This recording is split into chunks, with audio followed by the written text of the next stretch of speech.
You ask Tiger to calculate. This deals with linear inequalities with one unknown. The final result is x equal or greater than 4. Let's solve it step by step. Group all constants on the right side of the inequality. Subtract 7 from both sides.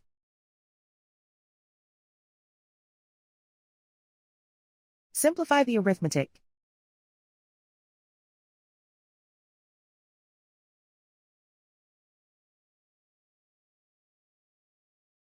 Isolate the x. Divide both sides by 3.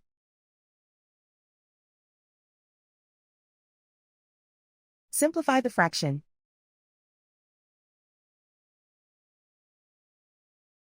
Find the greatest common factor of the numerator and denominator.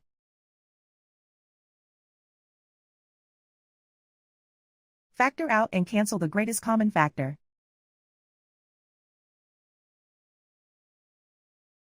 Plot the solution on a coordinate grid.